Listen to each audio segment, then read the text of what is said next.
Hello दोस्तों, तो स्वागत है हमारे YouTube चैनल संजीवनी क्लासेस पे। तो आज हम लोग जा रहे हैं 12th कॉमर्स का एलपीपी चैप्टर पढ़ने। ठीक है, तो चलिए स्टार्ट करते हैं। उसके पहले हम लोग कुछ एलपीपी के बारे में जान लेते हैं। यहाँ पे देखिए, ऑल साइंस जब भी रहेगा इस साइड का, उसमें साइन इंडिकेट किया रहता है क्वेश्चंस में। आपको यहाँ पे दिख रहा होगा क्वेश्चंस में, देखो ये साइन इंडिकेट बहुत ज्यादा जरूरी है। ठीक है, तो ये साइन इंडिकेट यहाँ पे है। अगर ऑल साइंस अगर ग्रेटर देन टाइप रहेगा तो आपको नॉन ओरिजिन लिखना है। अगर ऑल साइंस लेस देन रहेगा तो आपको ओरिजिन लिखना है। और अनबाउंडेड, बाउंडेड और बोथ साइंस रहेगा तो अगर ग्रेटर देन और लेस देन दोनों मिक्स रहा तो आपको फिजिबल रीजन लिखना है। ठीक है, तो ये तो हम लोग बाद में देखते हैं, बस ऐसे दिखा रहा था। ठीक है, तो चलिए स्टार्ट करते हैं हम लोग यहाँ पे सम्स को। ओके, तो ये सम आपको यहाँ पे कैसा लिखा है, मैक्सिमाइज और मिनिमाइज करके सम्स आते हैं। ठीक है, मैक्सिमाइज रहे चाहे तो मिनिमाइज रहे। ठीक है, आपको सम एक ही फॉर्मेट में करना है। बस लास्ट में वो एक लाइन रहेगी ना, वहां पे आपको डिसीजन लेना है कि वो मैक्सिमाइज पूछा जा रहा है, मिनिमाइज पूछा जा रहा है, उसके हिसाब से आपको आंसर्स देने हैं। ठीक है, तो चलिए स्टार्ट करते हैं। मैक्सिमाइज यहाँ पे क्वेश्चंस में दिया हुआ है मैक्सिमाइज। ठीक है, z equal to 11x plus 8y। Okay, इस टाइप के क्वेश्चंस है। सब्जेक्ट टू करके दिया है। अच्छा, आपको सबसे पहले ये सम्स करने के पहले, ये इस टाइप के सम्स करने के पहले आपको लाइन और इक्वेशंस में डिफरेंस पता होना चाहिए। सबसे पहले कि लाइंस क्या होता है और इक्वेशंस क्या होते हैं वो देखते हैं। ठीक है, तो लाइंस क्या होता है, लाइन जैसे मान लो मैंने x इक्वल टू 2 दे दिया, ये क्या हो गया आपका, लाइन हो गया। इसको लाइन बोलते हैं। मतलब आप ग्राफ में जब ड्रॉ करोगे ना, ऐसा ग्राफ में जब भी आप ड्रॉ करोगे तो x इक्वल टू 2 मतलब ऐसे जाएगा आपका। ठीक है, अगर इनकेस मान लो y इक्वल टू 2 आ गया तो आपका ग्राफ ऐसे जाएगा, y इक्वल टू 2 मतलब लाइन है तो बस एक लाइन ड्रॉ होगी। ठीक है, और जब भी इक्वेशन टाइप क्वेश्चन रहेगा, इक्वेशन टाइप मान लो यहाँ पे आ गया x plus y equal to 10। ठीक है, तो जो आपका ग्राफ ड्रॉ होगा वो असल में क्रॉस में जाएगा। ठीक है, ऐसे क्रॉस में जाएगा, समझा। ठीक है, तो इस टाइप के क्रॉस में जाएंगे, क्रॉस में जाएगा तो इसको बोलते हैं इक्वेशंस और इसको बोलते हैं लाइन। ये लाइन होता है, ये इक्वेशंस होता है। ओके, समझ में आया? चलिए स्टार्ट करते हैं। तो लाइन और इक्वेशन में डिफरेंस समझ में आया। लाइन कभी भी वर्टिकल या हॉरिजॉन्टल में ड्रॉ की जाएगी और जो भी इक्वेशंस होंगे वो आपका क्रॉस में ड्रॉ किया जाएगा। ठीक है, इतना पहले सेट कर लो अपने माइंड में। अगर इतना सेटअप हो गया आपका, बाकी सम्स में कुछ नहीं है, पूरा सम सेम टू सेम है। ये मैं आपको सम 6.2 का कराने जा रहा हूं। ठीक है, क्योंकि 6.2 में से एक क्वेश्चन कंफर्म आएंगे, 6.1 में से कभी पूछा नहीं है और ना ही पूछने के चांसेस बनते हैं। अगर इस चैप्टर से आता है तो मैक्सिमम 3 नंबर के लिए आता है, 2 नंबर का क्वेश्चन भी नहीं बनता यहाँ से, मैक्सिमम 3 या तो 4 नंबर का क्वेश्चन बनेगा। तो चलिए स्टार्ट करते हैं इसी के साथ। तो मैक्सिमाइज दिया है z equal to 11x plus 8y। Okay, subject to ये क्या है, मैंने अभी बताया ना, ये क्या है, लाइन है। ये क्या है, लाइन है। ये क्या है, इक्वेशन है। और ये क्या है, ये लास्ट में क्या है, x इज ग्रेटर देन 0 और y इज ग्रेटर देन 0 क्या है। ठीक है, ये इंडिकेट हमें करता है इसलिए क्योंकि हमारा जो ग्राफ बनेगा हमेशा फर्स्ट क्वाड्रेंट में बनेगा। हमारा जो भी ग्राफ बनेगा वो किसमें बनना चाहिए, हमेशा फर्स्ट क्वाड्रेंट में बनेगा। तो इससे हमें मतलब नहीं रखना है, लास्ट वाले से मतलब नहीं रखना होता है। क्यों? क्योंकि ये हमें बस इंडिकेट करता है कि कौन से क्वाड्रेंट में हमारा ग्राफ बनेगा। ओके, तो चलो स्टार्ट करते हैं। सबसे पहले प्रेजेंटेशन पे भी इस पे ध्यान देना होता है। तो प्रेजेंटेशन पे ध्यान देते हुए अपने वो सम्स को कंप्लीट करना है और फुली फाइनली तब आपको जाके 3 या तो 4 नंबर मिलने के चांसेस रहते हैं। नहीं तो आप छोटी सी मिस्टेक करेंगे, प्रेजेंटेशन में आपका कुछ गड़बड़ रहा, ग्राफ में कुछ गड़बड़ रहा, ठीक है, तो आपके हाफ एंड 1.5 मार्क्स कटने के चांसेस हैं। ओके, तो चलो स्टार्ट करते हैं। सबसे पहले आपको एक टेबल बना लेना है। आपको एक टेबल बना लेना है। बना लिया टेबल। ठीक है, अब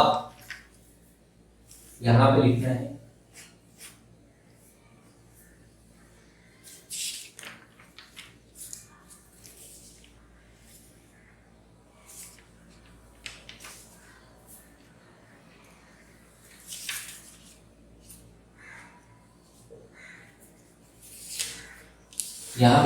equations of line, equation of line. ठीक है, यहां पे लिखना है x, यहां पे लिखना है y, यहां पे लिखना है x, y, यहां पे लिखना है कांस्टेंट रहेगा, कांस्टेंट रहेगा, यहां पे लिखना है आपको फिजिबल रीजन।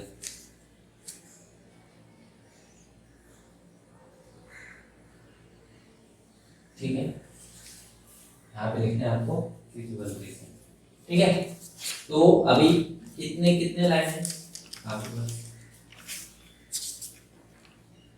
ओके, चलो ऐसे आपको एक टेबल बना लेना है। इस टेबल पे भी आपको एक ही मार्क्स रहता है। अगर ये टेबल आपको फिलअप पूरा प्रॉपर अच्छे तरीके से हुआ है तो आपको एक मार्क्स तो मिल ही जाएगा। ठीक है, चलो स्टार्ट करते हैं। पहला लाइन क्या है आपका? x is less than 4, y is less than 6 और फिर x plus y is less than 6। ठीक है, तो चलो स्टार्ट करते हैं। अभी x4 है ना, x4 y है क्या यहाँ पे? नहीं, तो हमें x4 है तो x में फिलअप करना है। आगे वाला जो x और y वाला जो बॉक्स है ना, x4 है तो आपको किसमें फिलअप करना है? 4 में, x में फिलअप करना है। y है क्या इधर? नहीं, y में 0 रख दो। नहीं है तो सिंपल सी बात है, नहीं है मतलब 0 ही रखोगे ना। ठीक है, अभी y6 है तो आप x में नहीं y में फिलअप करोगे। ठीक है, यहाँ पे y6 है, x में क्या है? 0, खत्म। ठीक है, अच्छा अभी देखो आप 12th में आ चुके हो।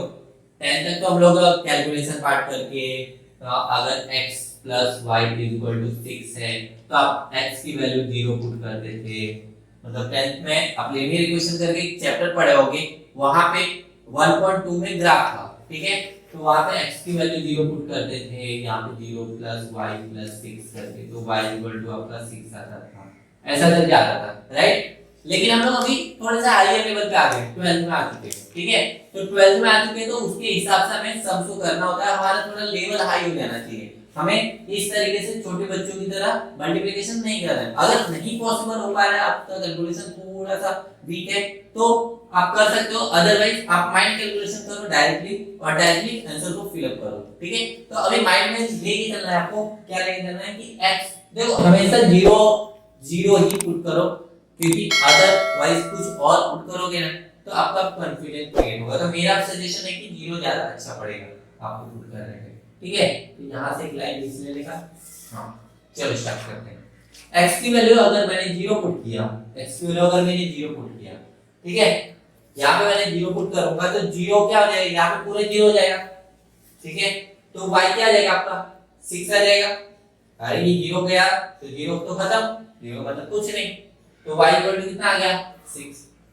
अब जैसे ही x की वैल्यू हमने 0 पुट किया, y की वैल्यू फाइंड आउट कर दिया, वैसे ही y की वैल्यू 0 पुट करना है और x फाइंड आउट करना है।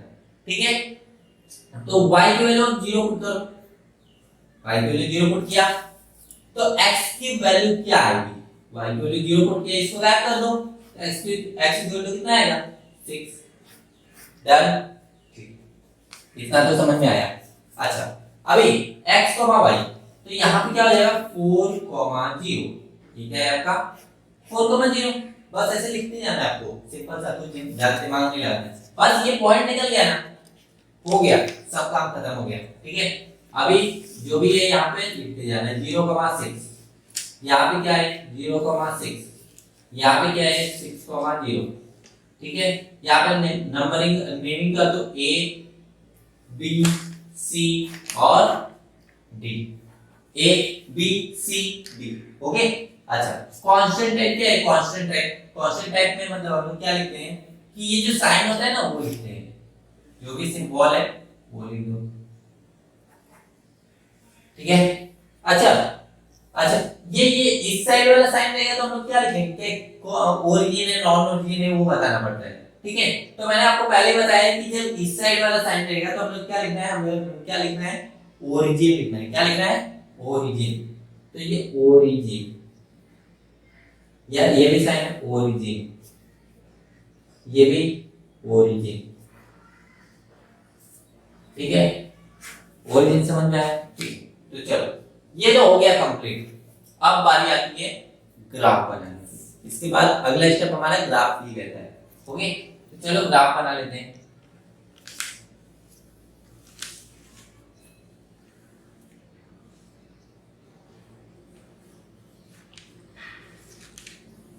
ओके, ये y एक्सिस, ये x एक्सिस, ये scale on both axis 1 centimetre is equal to 1 unit. ठीक है, अच्छा यहाँ पे 1 2 3 4 5 6 7 8 1 2 3 4 5 6 7 8। ठीक है, यहाँ पे देखो, यहाँ पे उसके हिसाब से लेना है। यहाँ पे जो 4 6 6 6 दिख रहा है ना, तो आपको मेजरिंग मतलब यहाँ पे जो नंबरिंग लेना है उसे, मतलब ये जो जिस टेबल में आ रहा है, ये जो भी नंबर जिस टेबल में आते हैं वो टेबल पढ़ना है। ठीक है, तो ये कौन से टेबल में आते हैं, 2 के टेबल में आता है, 4 भी आ जाता है और 6 भी आ जाता है। ठीक है, तो 4 के टेबल में भी आता है, 2 के टेबल में आता है, सभी 2 के टेबल में आते हैं। तो जब भी ये 2 के टेबल में आ रहे हैं तो 2 का टेबल में मतलब 2 4 6 8 10 12 ऐसे भी ले सकते हैं, अदरवाइज 1 2 भी ले सकते हो ना आराम से, क्योंकि छोटा ही ग्राफ है। ओके, तो यहाँ पे 1 2 3 4 5 6 7 8 और यहाँ पे भी 1 2 3 4 5 6 7 और 8। समझा, इतना आ गया करेक्ट। ठीक है, अभी नेक्स्ट हम की तरफ बढ़ते हैं, नेक्स्ट स्टेप की तरफ बढ़ते हैं। ठीक है, नेक्स्ट स्टेप क्या है, देखो ए का जो पॉइंट है 4,0 है, तो आपको तो पता ही है, 9 से पढ़ते आ रहे हो, 10 से पढ़ते आ रहे हो। ठीक है, तो ये जो पॉइंट है, ये पहला वाला जो होता है, कॉमा के पहले वाला जो होता है वो एक्स एक्सिस होता है और सेकंड वाला जो होता है वाई एक्सिस होता है, राइट। ठीक है, तो पहला वाला जो है एक्स एक्सिस होता है, तो ये एक्स है, ये एक्स है, ये वाई है। वाई तो 0 है, 0 मतलब कुछ नहीं होता है, सिंपल सी बात है। तो x पे क्या है 4, x पे क्या है आपको 4। ठीक है, तो यहाँ पे 4 पे चले जाओ, यहाँ पे क्या हो जाएगा 4, 0 ए डन। अच्छा, b क्या है 0, 6, b क्या है आपका 0, 6।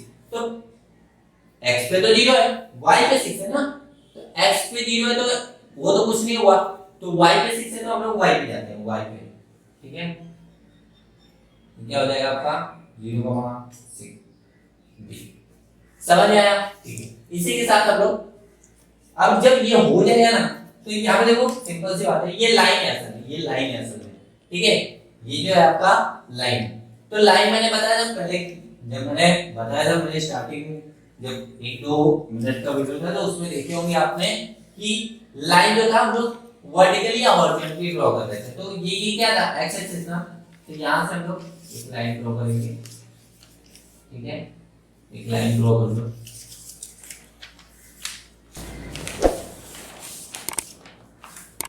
और यहाँ पे लिख दो x is less than 4। ठीक है, next y is less than 6, y is less than 6।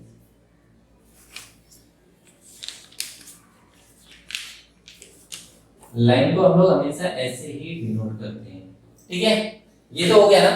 अच्छा, इसके बाद ये इक्वेशन है, इक्वेशन का भी कुछ पॉइंट आया होगा, c 0,6, c 0,6, 0,6 किधर है, ये 0,6, तो यहाँ पे c ये भी है 0,6 और d 6,0 है, 6 x एक्सिस पे 6 है, y एक्सिस पे 0 है। ठीक है, तो x एक्सिस पे 6 है, यहाँ पे 6,0।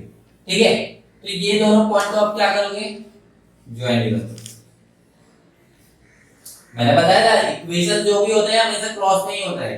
इक्वेशंस की जो लाइन होती है ड्रॉ होती है वो हमेशा क्रॉस में ड्रॉ होती है, ठीक है। और जो लाइन अकेला बस जो लाइन होता है वो हॉरिजॉन्टली या वर्टिकली डाउन मतलब ड्रॉ होता है, ठीक है।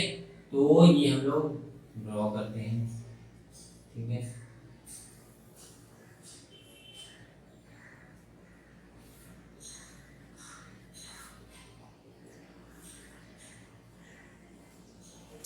ठीक है, ओके।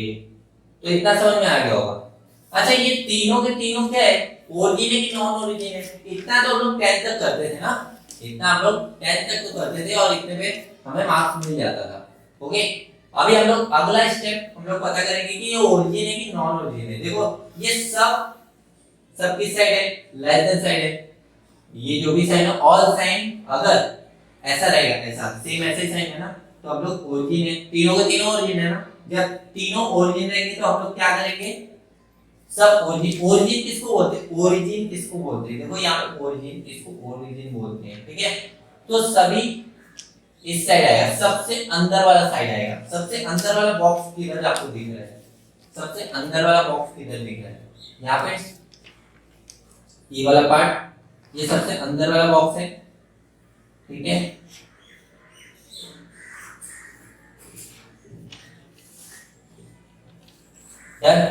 ओके, तो ये देखो सबसे अंदर वाला बॉक्स है ना।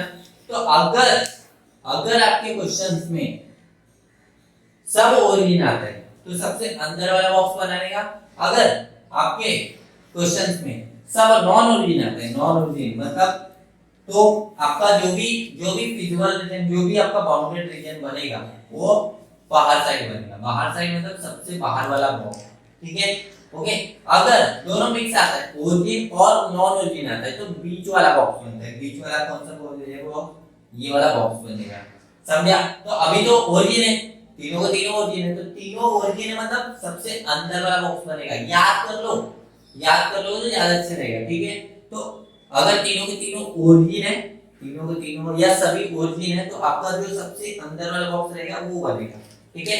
और अगर तीनों के तीनों नॉन ओरिजिन है, ठीक है, तीनों के तीनों नॉन ओरिजिन है, तो सबसे बाहर वाला बॉक्स बनेगा। अगर ओरिजिन और नॉन ओरिजिन मिक्स आया है तो आपका जो बीच वाला बॉक्स बनता है ना, जो बीच में बॉक्स रहेगा ना, उसको हम लोग सेपरेट करेंगे, उस एरिया को हम लोग सेपरेट करेंगे, समझा, ठीक है।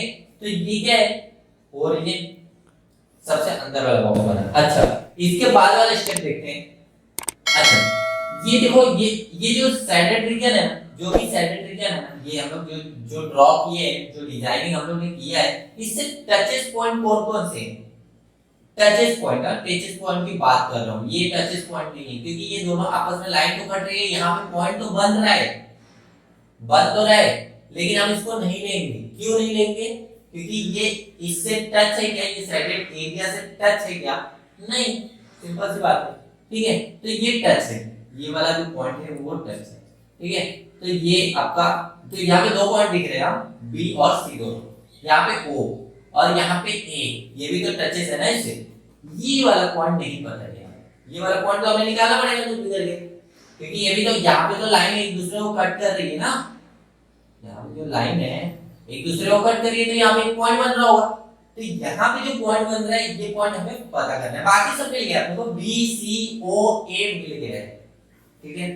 अपने को ये वाला पॉइंट निकालना है, अपने को ये वाला पॉइंट निकालना है। तो चलो निकालते हैं इसी के साथ। अब ये पॉइंट निकलेगा कैसे? तो कभी भी कोई भी पॉइंट हमें निकालना है, कोई भी पॉइंट निकालना है, तो जो दो लाइन आपस में कट करती है ना, उन्हीं दोनों लाइन को आपस में साइमल्टेनियसली सॉल्व कर लो। सिंपल सा साइमल्टेनियस सॉल्व करने आता है, 10th में पढ़े होंगे, ठीक है। तभी तक यहाँ तक 12th तक पहुंचे ना, तो हम लोग साइमल्टेनियस सॉल्व करते हैं। ये देखो, ये जो पॉइंट मिल रहा है, कौन से दो लाइन आपस में कट कर रही है तो मिल रहा है। एक है ये वाला, ठीक है, एक है ये वाली लाइन और एक है ये वाली लाइन, ठीक है, x 4 वाला, ठीक है। मतलब इसको और इसको आपस में सॉल्व करना है। तो सबसे पहले ये क्या है, x + y = 6 लिख लो और यहाँ पे x = 4 लिख लो, ठीक है, x इक्वल टू 4। तो ये 4 x इक्वल टू 4 है, यहाँ पे पुट कर लो, तो 4 प्लस y इक्वल टू 6। ये 4 इस साइड आएगा तो 6 माइनस 4, तो y इक्वल टू 6 माइनस 4 कितना आ जाएगा 2, सिंपल, ठीक है। और यहाँ पे x इक्वल टू 4 तो हमें पता ही है ना पहले से, तो x 4 y 2, तो हमें पॉइंट तो ऑलरेडी मिल गया x 4 y 2, समझा। तो ये पॉइंट हमें मिल गया, देखो, तो एक ये पॉइंट, एक ये पॉइंट, एक ये पॉइंट और एक ये पॉइंट, इसका भी नेमिंग कर दो। तो हम लोग कैसे लिखेंगे, देखो लिखने का तरीका टेस्ट सुन लो। द कॉमन सेडेड, क्या लिखेंगे, the common shaded region, shaded region, ये जो हम लोग डिजाइन किए ना, ये जो डिजाइन किए ना, इसी को बोलते हैं shaded region. Shaded reason is, क्या लिखेंगे, क्या क्या है, BCOA, BCA, BCO, O A, और A के बाद यहाँ पे नेमिंग कर लो, यहाँ पे नेमिंग कर लो, कुछ तो नेमिंग कर लो आप, B है E ले लेते हैं, ठीक है। तो E के बाद रिटर्न B पे आते हैं, ठीक है। देखो क्या क्या मैंने लिया, बी सी, बी सी एक ही जगह पॉइंट पे था, ठीक है, तो बी सी ले लिया, ओ ए ई अगेन बी, तभी ये पूरा कंप्लीट होगा, ठीक है, जहां से स्टार्ट हुआ वहीं पे खत्म हो जाएगा, ठीक है। अच्छा, इसका पॉइंट्स लिख देते हैं, पॉइंट्स लिखते हैं। बी का पॉइंट क्या है 0,6, सी का पॉइंट क्या है 0,6, ओ का पॉइंट क्या है 0,0, ठीक है। फिर ए का पॉइंट क्या है, ए का पॉइंट क्या है 4,0, और ई का पॉइंट है ई का पॉइंट है 4,2, ठीक है। और फिर आपका बी वाला पॉइंट है, बी वाला रिटर्न बी तो लिख चुका है ना, ठीक है, दोबारा लिखने की नहीं, ओके। तो ये इतना आ गया। इतना हो जाने के बाद आपका अगला स्टेप्स क्या होना चाहिए, तो हमारा अगला स्टेप्स होना चाहिए, एक रिटर्न एक टेबल बनेगा, ठीक है, एक रिटर्न टेबल बनेगा, और इसमें लिखेंगे हम लोग वर्टाइसेस, क्या लिखेंगे वर्टाइसेस। ये देखो फाइनल टेबल बनने जा रहा है वर्टाइसेस, और यहाँ पे z equal to 11x plus 8y, okay. कितने पॉइंट हमारे पास, काउंट कर लो कितने पॉइंट है, 1 2 3 4 5, टोटल 5 पॉइंट है, तो हमें 5 बॉक्स भी बनने चाहिए, ठीक है।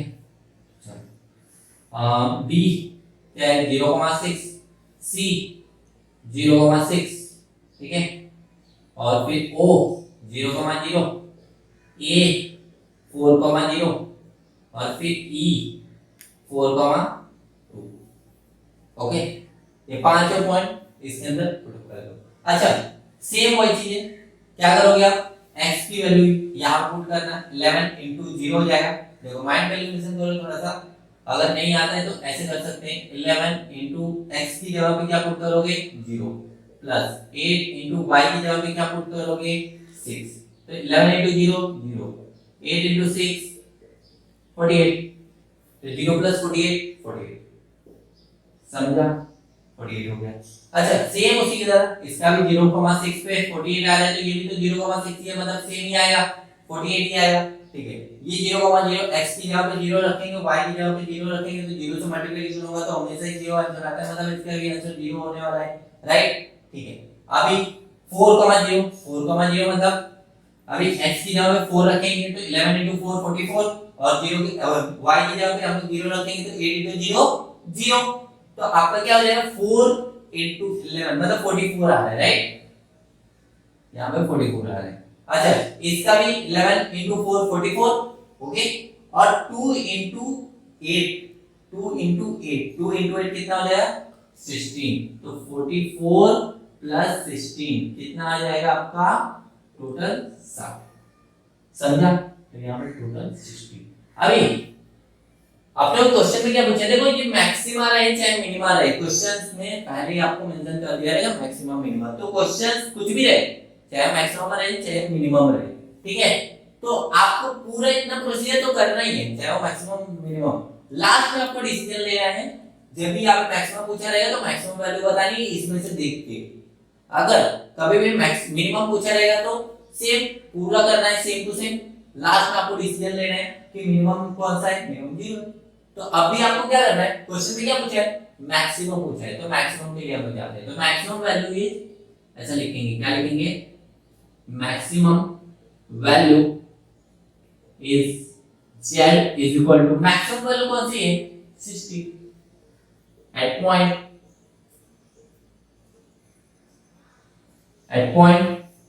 कौन से पॉइंट पे 60 आ रहा है, 4, 2 e 4, 2, ठीक है।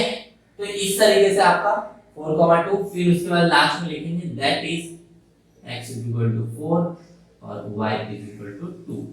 इस तरीके से आपका ये सम भी कंप्लीट हो गया। तो आपको लास्ट में यही डिसीजन लेना है, बाकी आपको maximum minimum same to same, scale नहीं भूलना है। देखो इन सब चीजों का ध्यान रखना है, ठीक है।